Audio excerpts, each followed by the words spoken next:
जोहार दोस्तों, sure success पथ में आपका स्वागत है। तो हम लोग एक पथिया डोंगल महुआ जो कविता हम लोग को पढ़ना था, जिसमें 10 कविता है, वो हम लोग पढ़ाई कर रहे थे। इससे पहले हम लोग 3 कविता पढ़ चुके हैं। तो आप लोग इस चैनल पे नए हैं तो चैनल को ज़रूर से सब्सक्राइब कर दें और खोरठा प्लेलिस्ट में जा के आप लोग ये सारी वीडियो देख सकते हैं। उसमें हम लोग जो खोरठा लोक कथा हम लोग को 10 पढ़ना था और 10 शिष्ट गीत पढ़ना था सोहान लागेरे बुक से, वो सभी भी हम लोग पढ़ चुके हैं। तो आप लोग खोरठा प्लेलिस्ट में जा के सबसे पहले ये सारे वीडियो देख सकते हैं। आज हम लोग अगला कविता पढ़ेंगे, ताबे हमें कवि न। इसके रचयिता कौन है? Doctor A K. झा। ताबे हमें कवि न, जिसके रचयिता है doctor A K. Jha. A K. Jha का जन्म कब हुआ है? देखिए, ए.के. झा का जन्म हुआ है 1939 ईस्वी में, 20 जून 1939 को। 20 जून 1939 को ए.के. झा का जन्म हुआ है। और इनका जन्म कहाँ हुआ है? चंडीपुर बोकारो में। तो ये चंडीपुर बोकारो में इनका जन्म हुआ है। तो हम लोग देखिए, ये जो कवि परिचय है उसका अलग से वीडियो बना के हम लोग अच्छा से पढ़ेंगे। आज हम लोग कविता को लाइन बाय लाइन पढ़ेंगे और इसके अर्थ समझेंगे। ताबे हमें कवि न में कवि जी जो बताना चाह रहे हैं कि कवि जी लिखते हैं कि किन किन परिस्थितियों में मैं कवि नहीं हूँ। अगर मुझे ये करना होगा, इसमें परिस्थिति बताया हुआ है, आगे हम लोग कविता में देखेंगे कि इन परिस्थितियों में हम कवि नहीं हो। जैसे कि नाच गान करना, काय किलवी करना, ना भाट बनना, इस सब जो परिस्थिति बताए हैं कवि जी, उन परिस्थितियों में मैं कवि नहीं हूँ। अगर मैं गांव के, समाज के लोगों का विकास के लिए काम करता हूँ तभी मैं कवि हूँ, तब मैं छोटा मोटा कवि हूँ। मेनली ये कविता में यही बताया गया है कि किन परिस्थितियों में कवि हूँ और किन परिस्थितियों में मैं कवि नहीं हूँ। तो चलिए हम लोग लाइन बाय लाइन पढ़ते हैं। यदि कवि माने सुधे भाट, तबे हमें कवि न। सुधे भाट मतलब भाट जो राज दरबार में गान बजान करते हैं, गान बजान करके जो कुछ पैसा अर्जित करते हैं और अपने जीविकोपार्जन करते हैं, उसे ही राजभाट मतलब भाट कहते हैं। भाट मतलब गान बजान करना, थोड़ा बहुत नाच गान करना, वही भाट होते हैं। तो यदि कवि माने सुधे भाट, तबे हमें कवि न। तो कवि जी लिखते हैं कि यदि कवि का मतलब होता है कि भाट बनना, भाट रहना, तो तब मैं कवि नहीं हूँ। यदि कभी काम नटुआ नाच, तबे हमें कवि न।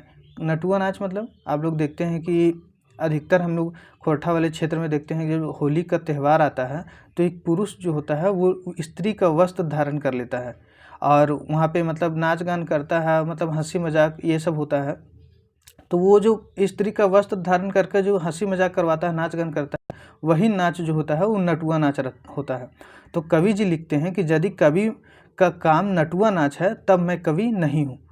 यदि कवि का काम नटुआ नाच है तब मैं कवि नहीं हूँ। आगे लिखते हैं, यदि कवि मने किलवी करवैया, यदि कवि मने किलवी करवैया, तब हूँ हमें कवि न। यदि कवि का मतलब होता है किलवी करवैया। किलवी करवैया मतलब क्या होता है?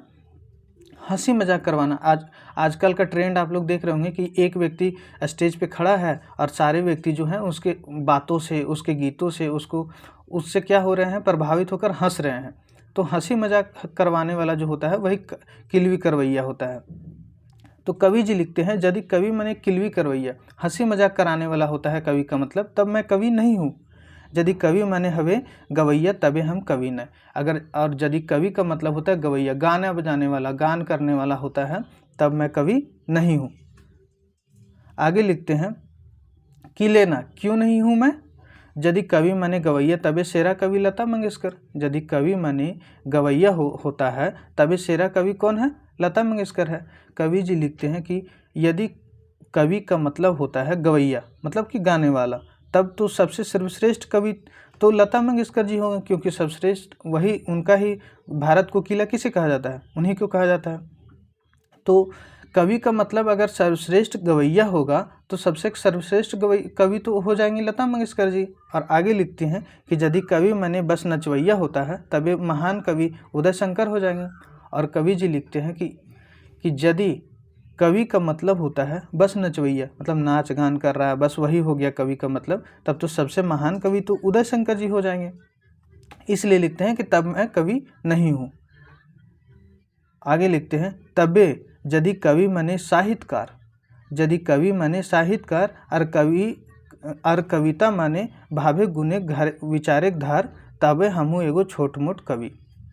आगे कवि जी लिखते हैं कि यदि कवि माने साहित्यकार, यदि कवि माने साहित्यकार और कविता माने भावे गुणिक विचारिक धार तबे हमें एगो छोट मोट कवि।